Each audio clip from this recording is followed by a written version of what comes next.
Às vezes a irmã Vani esquece, né? Aí os irmãos ficam em pé, mas eu já falei. Quem sabe um domingo desses, né? Que a gente está meio devagar e com frio, né? Quero dizer para os irmãos, em primeiro lugar, receba essa palavra do seu coração. Né? Eu brinco com a irmã Vani, ela fica brava, né? Ela fica brava comigo. A Ruth faz a mesma cara, né?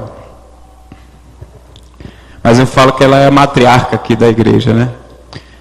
E quando a nossa mãe, né, no sentido ilustrativo da coisa, quando o pessoal fala assim, praga de mãe é fogo, né? A palavra da mãe tem poder. E às vezes o pastor, eu acho que vai fazer um ano agora que eu estou na igreja, desde que eu entrei na igreja, pelo menos aos domingos pela manhã, eu sempre tenho tentado trazer palavras de ânimo, palavras de despertamento, palavras de que a nossa igreja acorde para essa realidade que a irmã Vani desabafou aqui conosco. E essa é uma realidade que realmente incomoda os nossos corações. Incomoda o coração de um pastor. E não foi nada combinado, né? Mas a palavra que a irmã Vani trouxe, brevemente, aí nos 2 ou 3 minutos, já veio diretamente ao que nós precisamos ouvir, e veio diretamente ao versículo que eu quero compartilhar nessa reflexão, agora pela manhã com os irmãos. O apóstolo Paulo, ele fez um desabafo também lá em 1 Coríntios 3, verso 16, que é o verso que eu quero compartilhar com os irmãos agora nesse momento. 1 Coríntios 3, verso 16, o apóstolo Paulo fala: vocês não sabem que são o santuário de Deus e que o Espírito de Deus habita em vocês?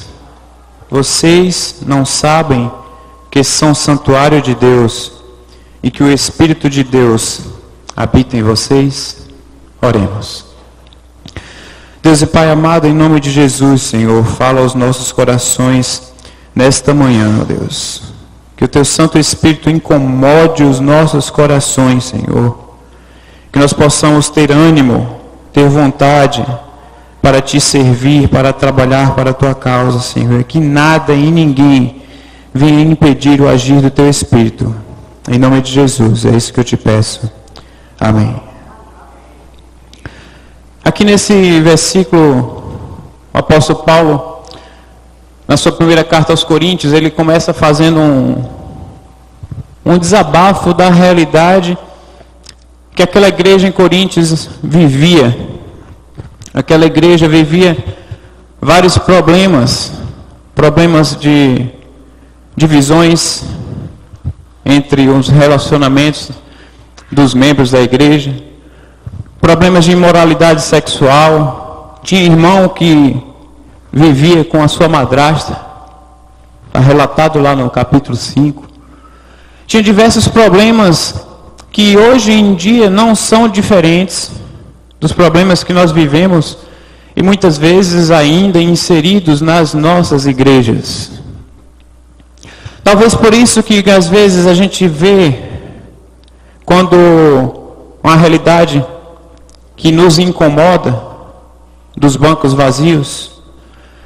Talvez muitas vezes os bancos vazios sejam reflexos de que a gente se permite que os nossos problemas, as nossas situações carnais, as situações que nós nos deixamos dominar pelo pecado, ele vai distanciando, vai esfriando, né? Primeiro vai amornando, né? E depois vai esfriando a ponto de que a gente começa a vir à igreja só por vir. Quando vem? Hoje está frio.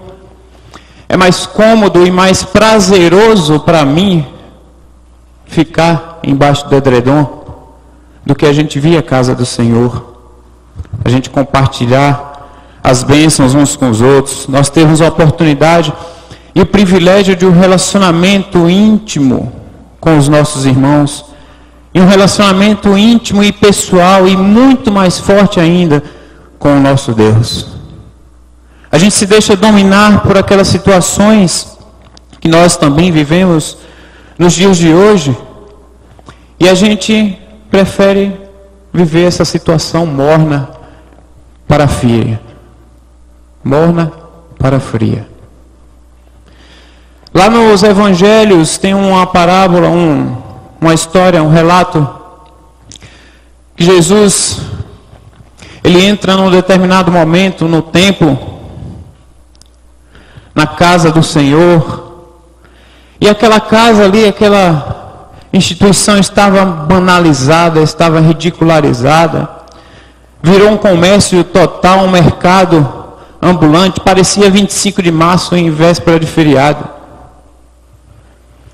E a reação de Jesus, aquele Jesus que a gente vê sempre como um Jesus bondoso, Jesus misericordioso, compassivo, um Jesus amoroso, e que de fato ele é tudo isso. Mas naquela história ali, em que naquela ocasião Jesus vê aquela situação, ele não saiu pedindo licença, vamos tirar essas bancas aqui, esse comércio que vocês estão fazendo, vendendo mercadorias dentro da igreja, banalizando a casa do Senhor. E Jesus, ele saiu chutando balde, revoltado, triste, enfurecido com aquela situação da qual estava perdendo o foco, o sentido daquilo que ele tinha um propósito para a sua igreja. Fazendo um comparativo, Jesus, ele se incomoda, e o foco aqui do apóstolo Paulo é exatamente esse. E ele lembra a cada um de nós, assim como ele lembrou aos irmãos ali em Coríntios. Vocês não sabem que vocês são o santuário de Deus, e que o Espírito de Deus habita em vocês? O que é isso que vocês estão fazendo? Que vida é essa que vocês estão vivendo? Que vida morna é essa que vocês estão vivendo? Que vida vazia é essa que vocês estão vivendo muitas vezes, meus irmãos? Esse é o desabafo do apóstolo Paulo. E a palavra da irmã Vani veio de encontro ao que a gente precisa ouvir de Deus. Porque, meus irmãos, a gente começa o nosso culto 9 horas da manhã, é cansativo para todos nós.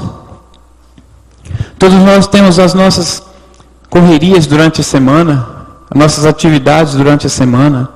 Alguns trabalham durante a semana e conseguem descansar no final de semana. Outros não têm tempo nem para isso, não sabem nem o que é isso. E o final de semana é puxado para cada um de nós, mas a gente precisa resgatar a alegria de vir à casa do Senhor. A Gabi teve uma apresentação do balé lá no Céu Jambeiro, e eu brinquei com alguns, né? Aí eles até falaram, tá vendo? Vai sair para passear com o pastor, dá nisso. Não perde a oportunidade de puxar a orelha. Mas eu brinquei com fundo de verdade. Eles já sabem o que é que eu vou falar. A apresentação era às 5 horas que começava. Às 4 horas tinha uma fila, não tinha aberto ainda o teatro. Mas tinha uma fila que já contornava aquele espaço. E eu brinquei com quem estava comigo, eu falei assim, gente, interessante, né? Lá no domingo de manhã, a gente não vê essa fila para entrar na igreja. Interessante, né? Porque lá no domingo de manhã, às 8:50, a gente vê às vezes a porta fechada ainda. E óbvio que eu estava brincando, mas o ditado fala que às vezes a gente não perde a oportunidade, que as brincadeiras têm um fundo de verdade.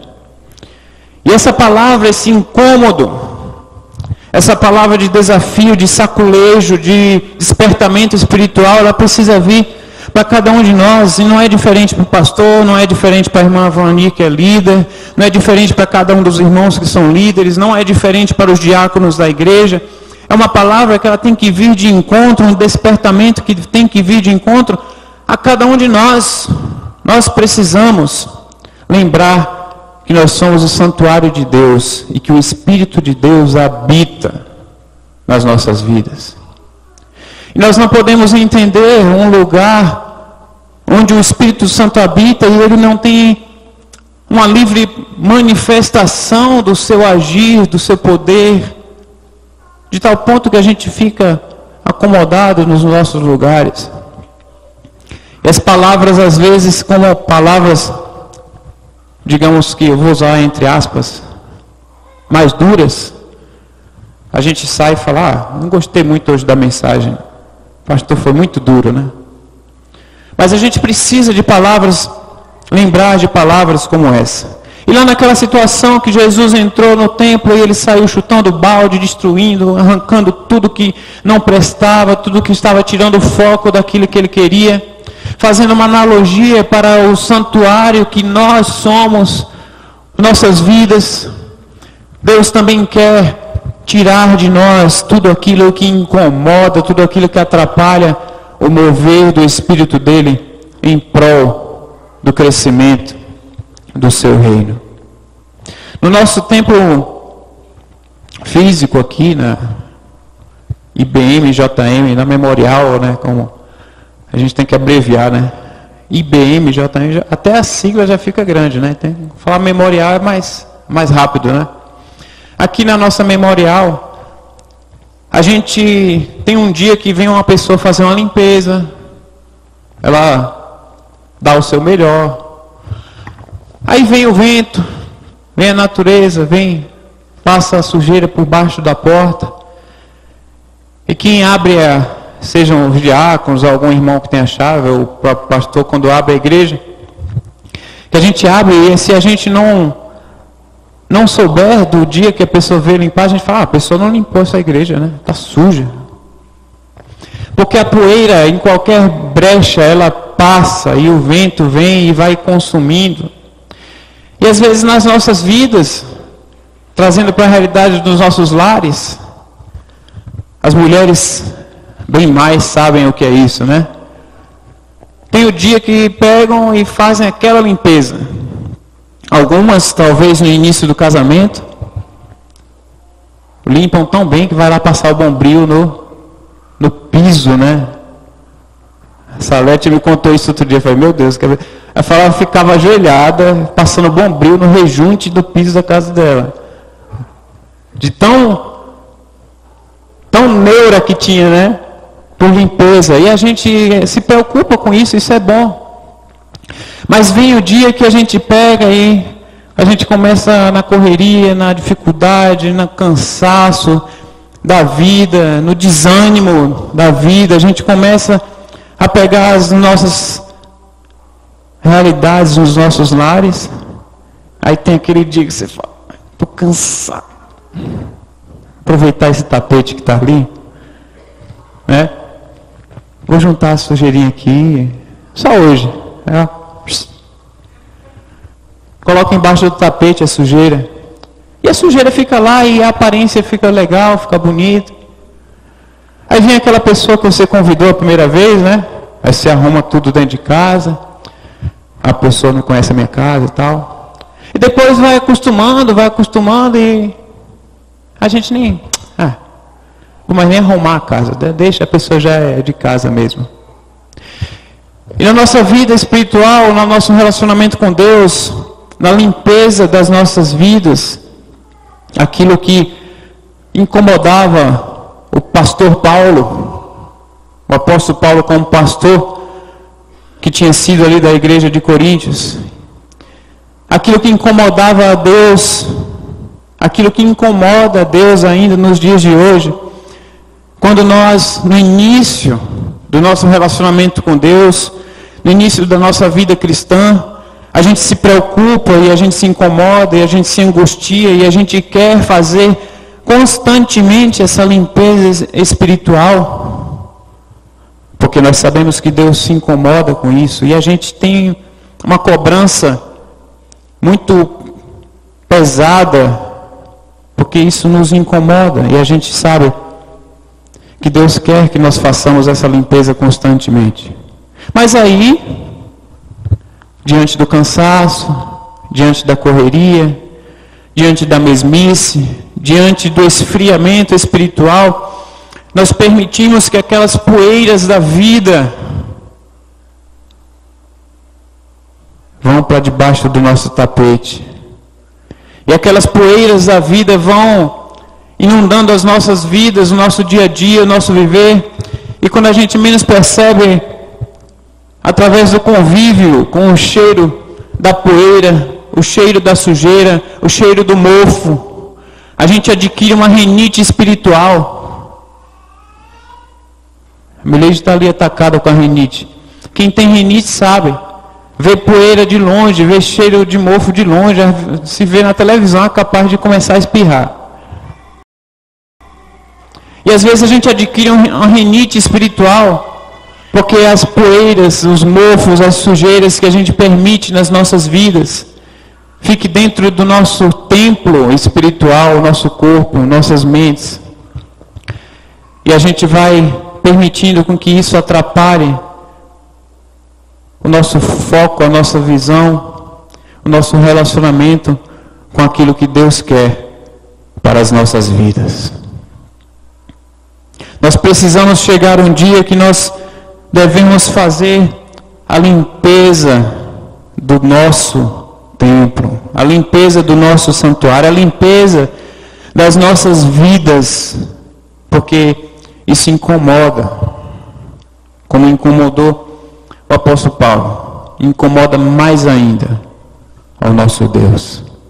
E o apóstolo Paulo, ele relembra: vocês não sabem que vocês são santuários de Deus. E onde o Espírito de Deus habita, meus irmãos, não pode haver aquela mesmice, aquela tranquilidade ao ponto de ficar uma inércia, de não se mover nada, porque o Espírito de Deus se move. E onde habita o Espírito de Deus, onde habita a luz, não pode haver as trevas. Mas às vezes a gente vê pessoas agindo de tal forma que é mais fácil a gente tentar enxergar vindo como treva do que como luz. Porque é difícil a gente entender nós como Espírito, como santuários do Espírito de Deus, como templos do Espírito de Deus, nos permitindo, sendo usados por determinadas situações, seja um esfriamento, seja uma mesmice, seja uma situação que vai caindo no corriqueiro, ou seja, quando a gente ignora o nosso irmão, seja quando a gente calunia o nosso irmão, quando a gente fala mal, quando a gente fofoca. E eu não quero falar mais escalas de pecado como a gente costuma vivenciar. Que a gente costuma colocar os pecados na nossa prateleira. E aí tem os pecados que são mais acessíveis e são comuns. E tem os pecados mais distantes, mais obscuros, mais irreais. E quando a gente vê alguém que atinge e consegue subir numa banqueta e pegar aquele pecado e se envolver com aquele pecado, aí vem um escândalo tão grande. Mas isso não existe para Deus. Para Deus, isso não existe. Isso existe na nossa religiosidade, na nossa vida, no nosso entendimento espiritual. Mas essa limpeza que a gente precisa fazer, nós como santuários, a gente precisa entender que nós não temos nada dentro de nós, quando nós olhamos para a nossa realidade carnal, não teologicamente falando, mas tem uma música que fala: se tu olhares, Senhor, para dentro de mim, nada encontrarás de bom. Vocês conhecem essa música? Teologicamente falando, quando a gente faz uma análise dessa música, ela já começa errado. Porque quando Deus criou o homem, eu já preguei sobre isso aqui, o que é que Deus falou? Que era, viu Deus que era tudo muito bom. Deus criou o homem bom. Teologicamente já era para estar errado, mas o impulso carnal, a luta contra o pecado que a gente tem constantemente, e o próprio apóstolo Paulo, em suas cartas, ele demonstra isso. A luta carnal que nós vivemos como santuário de Deus é uma luta constante. Então, no sentido carnal da coisa, quando a gente se coloca diante de Deus, a gente pode cantar essa música, porque realmente, da forma humana, nós não temos nada de bom dentro de nós. Mas nós temos que ter um desejo constante de mudança, de crescimento, de despertamento espiritual, ao ponto de nós reconhecermos o que nós somos, de nós desejarmos uma mudança, desejarmos um crescimento. E quando a nossa mãe, lá na nossa adolescência, ela nos dá uma palavra dura e puxa a nossa orelha, a gente não gosta de ouvir, viu? Sara e Rebeca ali, que são crianças, o Murilo, estou vendo, a Maiara ainda é menorzinha, talvez não vai entender ainda, né? A Raquel que está ali também. Quando a nossa mãe, a mãe de vocês, dá uma palavra dura, sabe por quê? A palavra dura vem porque existe amor, existe o sentimento de crescimento que as nossas mães, nossos pais, aqueles que nos desejam o bem, querem ver em nós crescimento. E a gente não gosta de ouvir, a gente ignora, a gente briga, a gente bate a porta. É assim que a gente se comporta. E quando vem uma palavra dura aos nossos corações, a gente se incomoda, a gente se levanta, começa a dar uma coceira, começa a dar uma vontade no banheiro, começa a dar uma sede tão grande que a garganta trava, e eu tenho que me levantar, tenho que sair, porque isso me angustia, eu não gosto de ouvir isso. Mas quando a gente cresce, quando a gente casa, quando a gente chega aos 40 anos, a gente começa a lembrar das palavras de amor demonstradas naquele sentimento duro que a gente sentia naquela hora. Talvez alguns dos irmãos aqui que não tenham mais as suas mães, lembrem-se do dia que a sua mãe ou seu pai, algum parente, às vezes alguns que foram criados por avós, davam aquela palavra dura. E hoje a gente entende o sentido da palavra dura, que era para crescimento de cada um de nós. E quando a gente recebe uma palavra dura, a gente pode ter algumas reações que a terceira lei de Newton fala, física, que a gente ignora. Eu também não gosto muito de física, não. Mas a terceira lei de Newton fala, para cada ação, olha, os irmãos estão afiados aí na física, hein?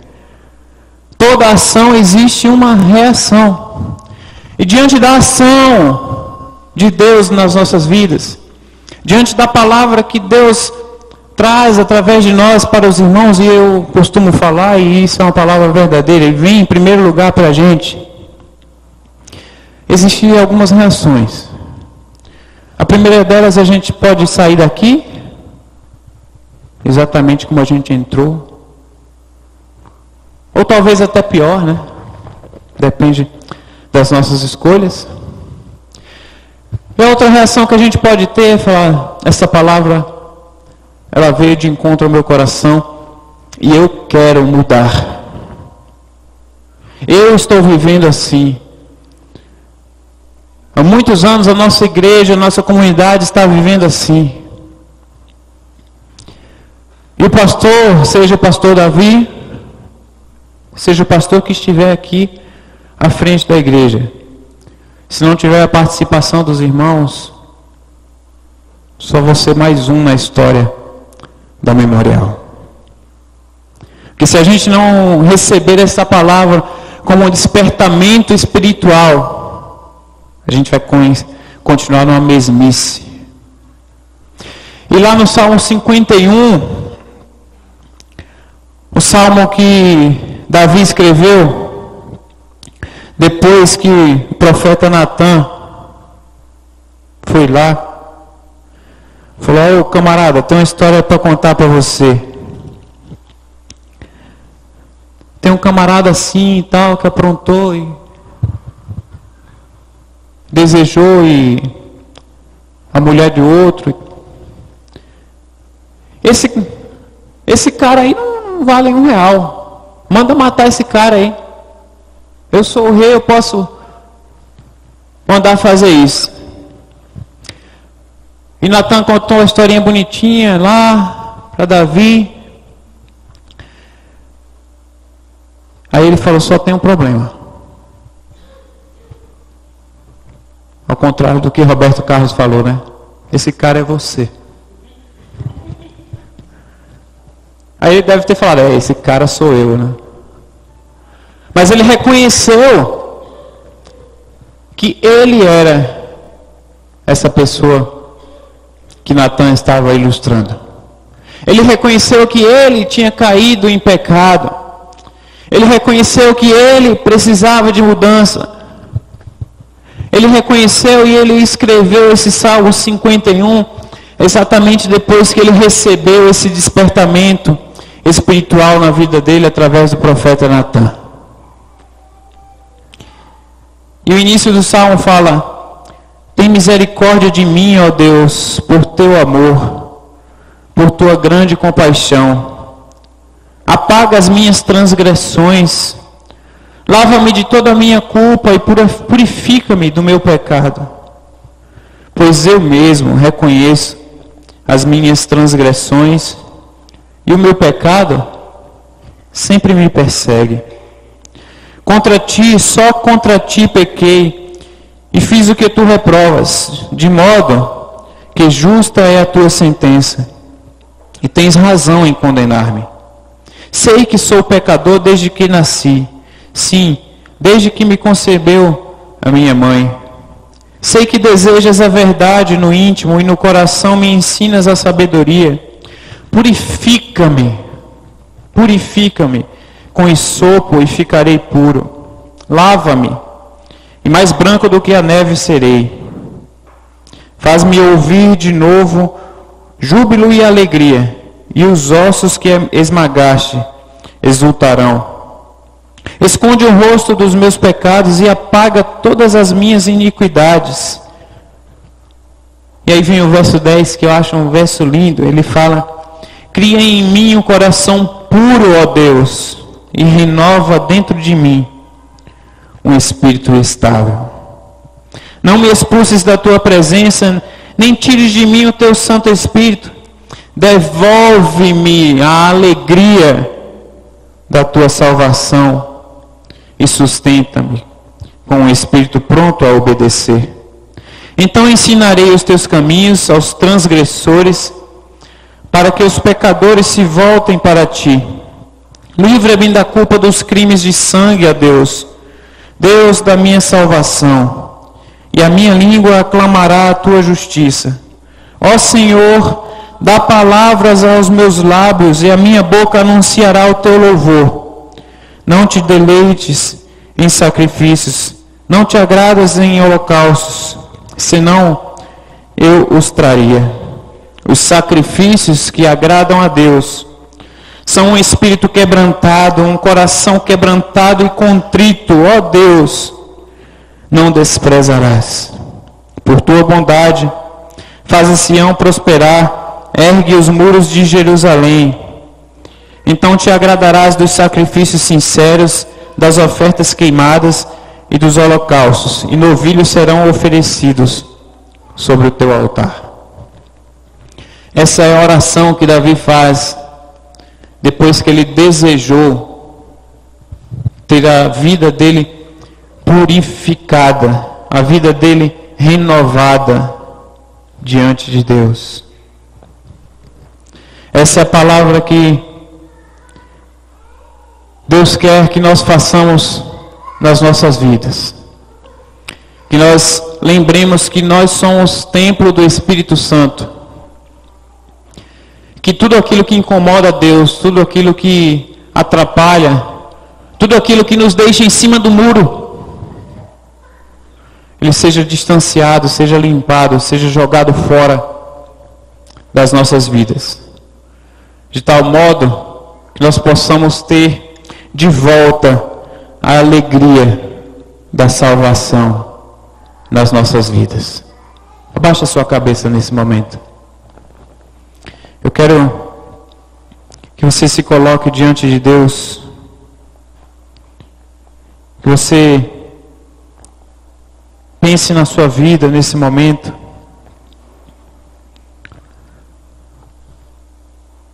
Que você pense nessa palavra, e se porventura, ninguém aqui está afirmando que você necessariamente está vivendo esse esfriamento espiritual. Mas eu quero que você se coloque diante de Deus, para que Deus te ajude a te curar dessa renite espiritual. Que Deus te ajude a que você possa ter de volta a alegria da salvação. Que o Espírito do Senhor, o Espírito Santo, que habita na vida de cada um de vocês, possa ter de volta um espaço para uma livre manifestação na tua vida. Que o teu desejo seja como o salmista Davi desejou. Poeticamente ele escreveu no Salmo 51, de ter de volta um relacionamento íntimo com Deus.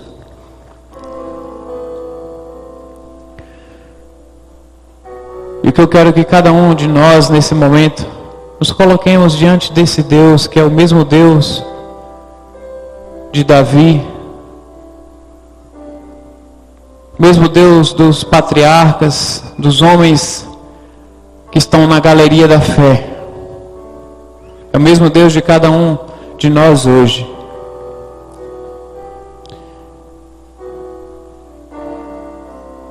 Ó Deus e Pai, em nome de Jesus,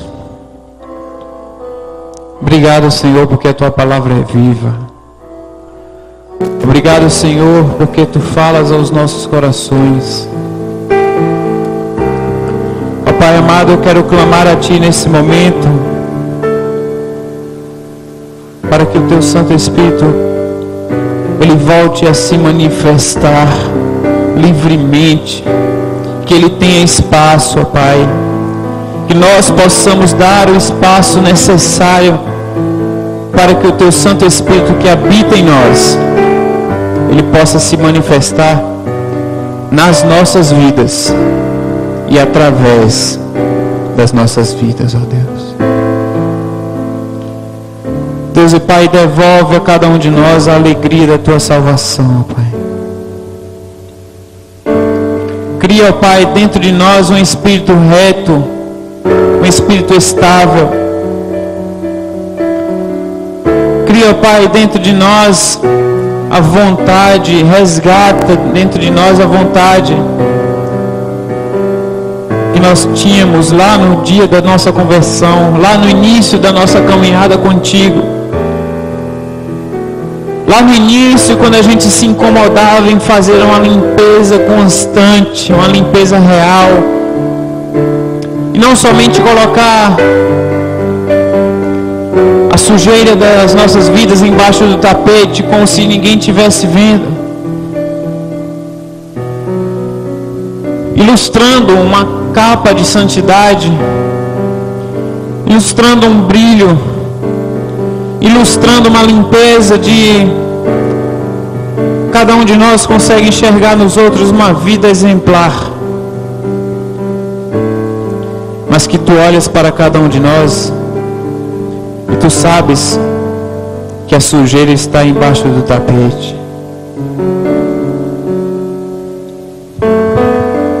E que Tu sabes que nós estamos convivendo com aquela poeira.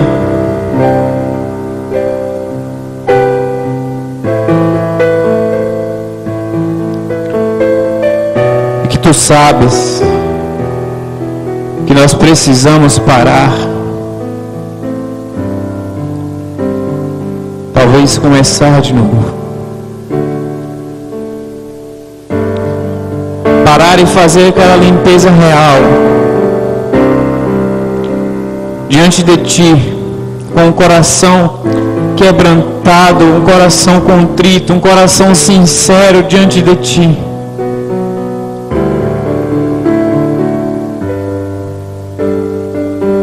Para que as nossas vidas sejam limpas e para que nós possamos relembrar